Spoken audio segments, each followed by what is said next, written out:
Selamat pagi saudara-saudara dalam nama Yesus Kristus. Pagi hari ini kita bersama mendengarkan firman Tuhan yang akan kita renungkan di pagi ini. Mari kita berdoa. Bapa Allah yang penuh kasih, terima kasih Bapa atas penyertaan dan kasih-Mu. Kami hendak mendengarkan firman-Mu. Tuhan berkata-kata melalui hamba-Mu.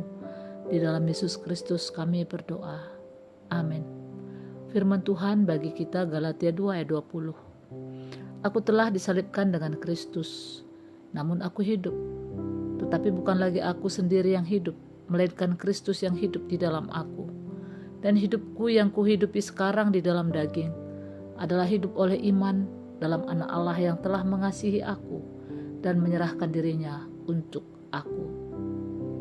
Saudara-saudara, selamat pagi. Pembacaan firman Tuhan yang kita baca pagi ini adalah deklarasi Rasul Paulus terhadap dua musuh terbesar manusia. Yang pertama legalisme, usaha menyenangkan Allah dengan perbuatan sendiri, dan yang ketakutan akan maut. Paulus menulis surat ini kepada jemaat Galatia yang sedang digoyahkan oleh ajaran sesat. Mereka diajari bahwa untuk selamat mereka harus percaya Yesus, ditambah menjalankan hukum Taurat. Namun dengan lantang Paulus berkata tidak. Keselamatan adalah karya Kristus 100% dari awal sampai akhir. Dan ayat 20 ini adalah ringkasan sempurna dari teologi yang mengubah hidup. Mari kita renungkan bagian aku telah disalib dengan Kristus. Orang Yahudi pada zaman Paulus sangat menghargai identitas dan kebanggaan diri sebagai keturunan Abraham.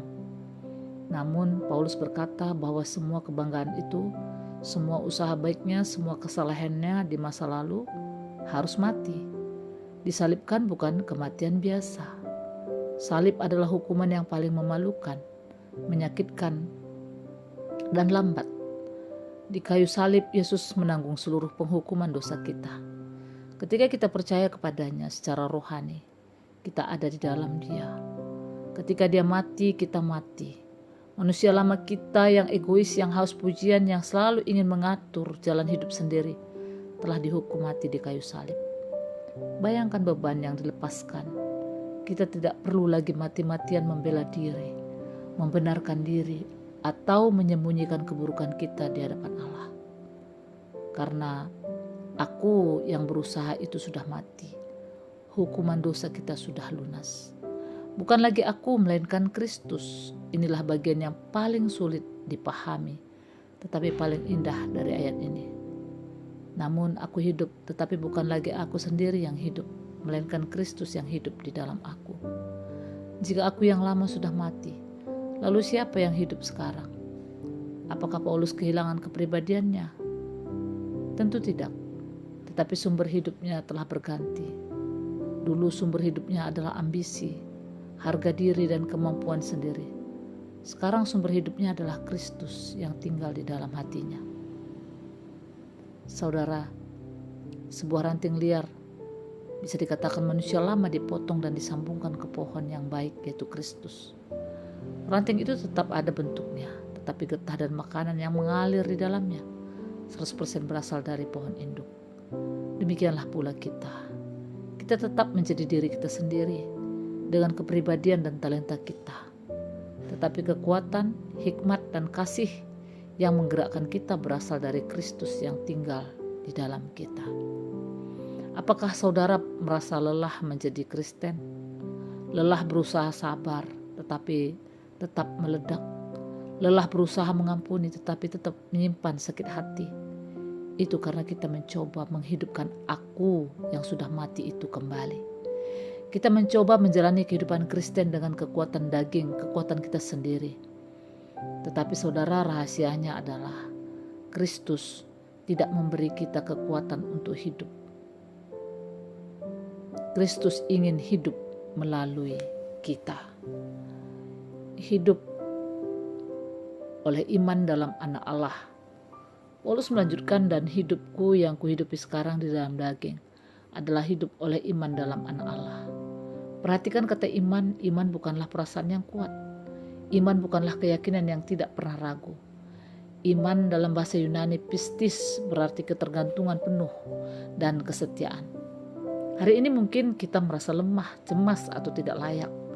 Kabar baiknya ialah iman tidak menuntut kita kuat. Iman justru muncul dari pengakuan bahwa kita lemah.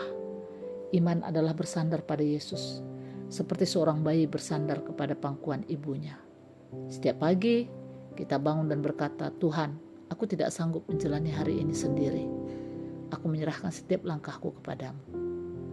Jadi saudara, anak Allah itu telah mengasihi dan menyerahkan dirinya untuk kita. Dan marilah kita juga hidup di dalam Kristus. Kita tidak mampu hidup sendiri. Kasih Kristus dan Yesus itulah menemani, menyertai kita. Dan Roh Kudusnya akan menolong kita, menguatkan kita menjadi kekuatan untuk kita menjalani hari dan aktivitas kita. Tuhan Yesus memberkati. Mari kita berdoa. Bapa, terima kasih karena Engkau Allah yang sudah rela mati bagi kami. Dan kami juga mematikan daging kami bersama dengan salib Kristus, supaya kami hidup di dalam, oleh, dan bagi Kristus. Tolong kami Bapa, supaya kami bisa menyadari akan kehadiran penyertaan Kristus dalam hidup kami, supaya kami selalu melakukan kehendak-Mu. Kami serahkan aktivitas kami ke dalam tangan-Mu. Di dalam nama Yesus Kristus kami berdoa. Amin.